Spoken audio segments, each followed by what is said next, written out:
السلام علیکم ورحمۃ اللہ وبرکاتہ۔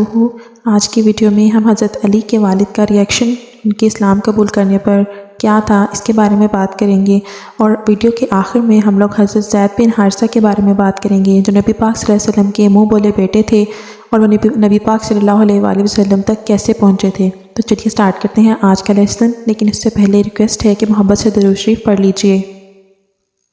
حضرت علی نے جب اسلام قبول کیا تو نبی پاک صلی اللہ علیہ وآلہ وسلم نے انہیں منع فرما دیا تھا کہ وہ کسی کو اس بارے میں نہ بتائیں، لیکن احتیاط کے باوجود حضرت علی کے والد کو ان کے اسلام قبول کرنے کا علم ہو گیا تو انہوں نے حضرت علی سے اس کے متعلق استفسار کیا۔ اپنے والد کا سوال سن کر حضرت علی نے فرمایا، ابا جان، میں اللہ اور اس کے رسول پر ایمان لا چکا اور جو کچھ اللہ کے رسول لے کر آئے ہیں اس کی تصدیق کر چکا، لہٰذا ان کے دین میں داخل ہو گیا ہوں اور ان کی پیروی اختیار کر چکا ہوں۔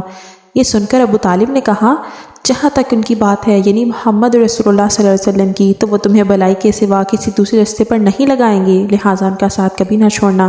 ابو طالب اکثر یہ کہا کرتے تھے، میں جانتا ہوں میرا بھتیجا جو کہتا ہے حق ہے، اگر مجھے یہ ڈر نہ ہوتا کہ قریش کی عورتیں مجھے شرم دلائیں گی تو میں ضرور ان کی پیروی قبول کر دیتا۔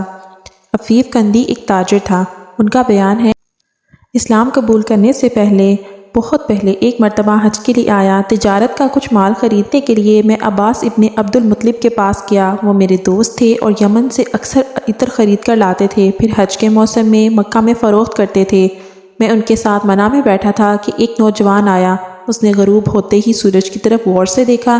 جب اس نے دیکھ لیا کہ سورج غروب ہو چکا تو اس نے بہت اہتمام سے وضو کیا، پھر نماز پڑھنے لگا، یعنی کعبہ کی طرف منہ کر کے۔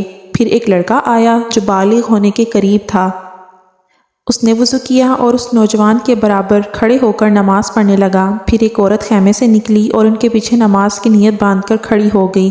اس کے بعد اس نوجوان نے رکوع کیا تو اس لڑکی اور عورت نے بھی رکوع کیا۔ نوجوان نے سجدے میں گیا تو وہ دونوں بھی سجدے میں چلے گئے۔ یہ منظر دیکھ کر میں نے عباس ابن عبد المطلب سے پوچھا، عباس یہ کیا ہو رہا ہے؟ انہوں نے بتایا، یہ میرے بھائی عبداللہ کے بیٹے کا دین ہے۔ محمد صلی اللہ علیہ وآلہ وسلم کا دعویٰ ہے کہ اللہ تعالیٰ نے اسے پیغمبر بنا کر بھیجا ہے۔ یہ لڑکا میرا بھتیجا ہے، علی ابن طالب ہے، اور یہ عورت محمد صلی اللہ علیہ وسلم کی بیوی خدیجہ ہے۔ یہ عفیف کندی رضی اللہ تعالیٰ عنہ مسلمان ہوئے تو کہا کرتے تھے، کاش اس وقت ان میں چوتھا آدمی میں ہوتا۔ اس واقعے کے وقت غالباً حضرت زید بن حارثہ اور حضرت ابوبکر صدیق رضی اللہ تعالیٰ عنہ وہاں موجود نہیں تھے، اگرچہ اس وقت تک دونوں مسلمان ہو چکے تھے۔ حضرت زید بن حارثہ رضی اللہ تعالیٰ عنہ غلاموں میں سب سے پہلے ایمان لائے تھے، اور یہ واحد صحابی ہیں جن کا ذکر اللہ تعالیٰ نے قرآن پاک میں کیا ہے۔ یہ حضور صلی اللہ علیہ وسلم کی آزاد کردہ غلام تھے، لیکن اس سے پہلے یہ حضرت خدیجہ کے غلام تھے۔ شادی کے بعد انہوں نے حضرت زید بن حارثہ کو نبی پاک صلی اللہ علیہ وسلم کی غلامی میں دے دیا تھا۔ یہ غلام کس طرح بنے یہ بھی قصہ سن لیجئے۔ جاہلیت کے زمانے میں ان کی والدہ انہیں لیے اپنے ماں باپ کے ہاں جا رہی تھی کہ قافلے کو لوٹ لیا گیا۔ ڈاکو ان کے بیٹے زید بن حارثہ کو لے کر چلے گئے، پھر انہیں عکاص کے میلے میں بیچنے کے لیے لایا گیا۔ ادھر سیدہ خدیجہ رضی اللہ تعالیٰ عنہ نے حکیم بن حزام رضی اللہ تعالیٰ عنہ کو میلے میں بھیجا۔ وہ ایک غلام خریدنا چاہتی تھیں۔ آپ حکیم بن حزام کی پھوپھی بھی تھیں۔ حکیم بن حزام میلے میں آئے تو وہاں انہوں نے زید بن حارثہ رضی اللہ تعالیٰ عنہ کو بکتے دیکھا۔ اس وقت ان کی عمر 8 سال تھی۔ حکیم بن حزام رضی اللہ تعالیٰ عنہ کو یہ اچھے لگے، چنانچہ انہوں نے سیدہ خدیجہ کے لیے انہیں خرید لیا۔ حضرت خدیجہ رضی اللہ تعالیٰ عنہ کو بھی یہ بہت پسند آئے، انہوں نے انہیں اپنی غلامی میں لے لیا، پھر نبی پاک صلی اللہ علیہ وسلم کو ہدیہ کر دیا۔ اس طرح زید بن حارثہ آپ صلی اللہ علیہ وآلہ وسلم کے غلام بنے۔ پھر جب آپ نے اسلام کی دعوت دی تو فوراً ایمان لے آئے۔ بعد میں حضور صلی اللہ علیہ وسلم نے انہیں آزاد کر دیا تھا، مگر یہ عمر بھر نبی پاک صلی اللہ علیہ وسلم کی خدمت میں رہے۔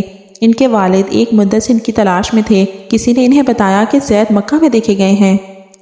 ان کے والد اور چچا انہیں لینے فوراً مکہ پہنچ گئے۔ مکہ پہنچ کر یہ آپ صلی اللہ علیہ وآلہ وسلم کی خدمت میں حاضر ہوئے اور آپ صلی اللہ علیہ وآلہ وسلم کو بتایا کہ زید ان کے بیٹے ہیں۔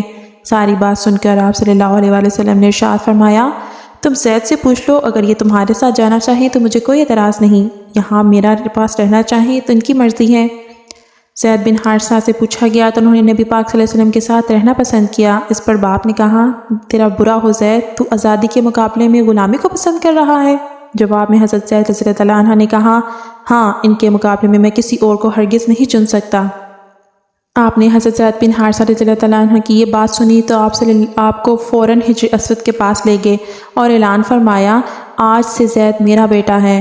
ان کے والد اور چچا مایوس ہو گئے، تاہم نبی کریم صلی اللہ علیہ وسلم نے انہیں اجازت دے دی کہ وہ جب چاہیں زید سے ملنے آ سکتے ہیں، چنانچہ وہ ملنے کے لیے آتے رہے۔ تو یہ تھے حضرت زید بن حارثہ رضی اللہ تعالیٰ عنہ جو غلاموں میں سب سے پہلے ایمان لائے۔ حضرت زید وہ واحد صحابی ہیں جن کا قرآن کریم میں نام لے کر ذکر کیا گیا ہے۔ جو قرآن پاک کی آیت ہے اس بارے میں، وہاں پر یہ ارشاد کیا گیا ہے، اس کی ڈیٹیل دی گئی ہے کہ منہ بولے بیٹے سگے بیٹے نہیں ہوتے۔ آج کے لیے اتنا ہی۔ اپنے نیکسٹ لیسن میں ہم لوگ پڑھیں گے حضرت ابوبکر صدیق رضی اللہ تعالیٰ عنہ کے ایمان لانے نئے آنے والے ناظرین سے گزارش ہے کہ چینل کو سبسکرائب کر دیں اور بیل آئیکن کو پریس کر دیں۔ جزاک اللہ خیرہ۔